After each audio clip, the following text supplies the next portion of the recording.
Adoption d'un nouveau code électoral, un tournant décisif dans la conduite de la transition. La Guinée s'est dotée ce samedi 27 septembre 2025 d'un nouveau code électoral quelques heures seulement après la proclamation définitive des résultats du référendum constitutionnel par la Cour suprême, suivi de la promulgation officielle de la nouvelle constitution par le président de la République. Présidé par l'honorable Dr Ndangsar Kourouma, le Conseil national de la transition a procédé à l'examen et à l'adoption de cette loi organique majeure. Premier test d'une série de lois organiques à venir, ce nouveau code électoral vient compléter les dispositions de la Constitution franchement promulguée.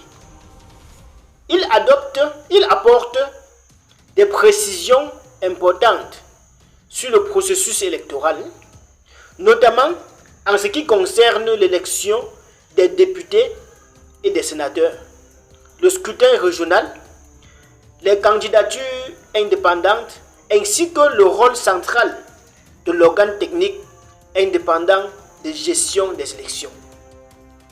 Présenté comme une pierre angulaire de l'architecture démocratique guinéenne, ce texte a été largement débattu et approuvé par les conseillers nationaux. Le président de la représentation nationale, Dr Ndangsar, explique que le code électoral introduit plusieurs innovations notables, instaurant des règles démocratiques claires, inclusives et adaptées à la mise en place des institutions républicaines.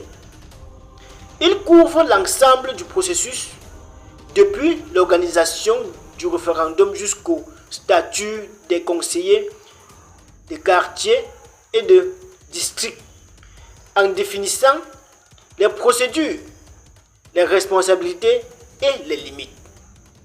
L'honorable Fingin Kamara, vice-présidente de la Commission Constitution, Loi organique, Administration publique et organisation judiciaire, a souligné que l'importance de ce texte est fondamentale.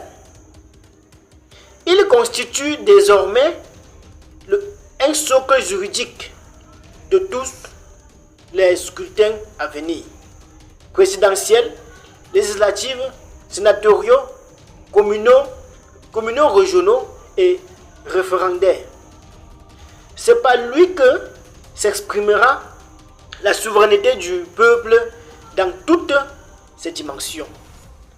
L'honorable Jean-Paul, rapporteur de la même commission, a précisé la structuration du texte. Ce projet de loi organique se compose de 2 livres. Le premier porte sur l'ensemble du processus électoral. Le second est dédié à l'organisation et au fonctionnement de l'organe technique indépendant de gestion des élections en conformité avec la Constitution.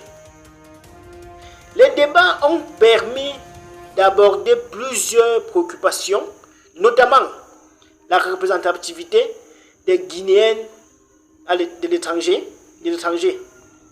L'honorable Ibrahima Sorel, président de la Commission des affaires étrangères et des Guinéens de l'étranger, a ainsi interrogé.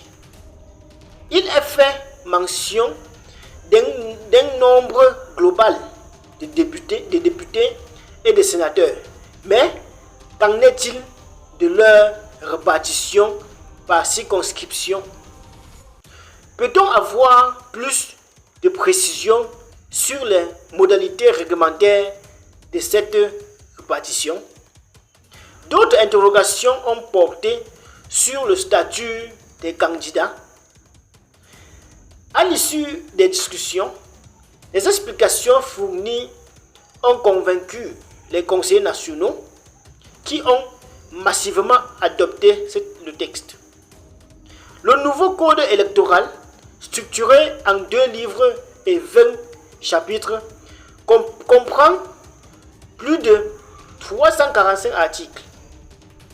Il ouvre désormais la voie à l'organisation, dans un cadre légal clair, des scrutins présidentiels, législatifs, communaux, régionaux et sénatoriaux, conformément aux nouvelles dispositions constitutionnelles. Le texte prévoit désormais une Assemblée nationale composée de 147 députés et un Sénat constitué de 87 sénateurs, contre 114 députés dans l'ancien dispositif. L'adoption, survenue tard dans la nuit, s'est déroulée en présence des membres du Conseil national,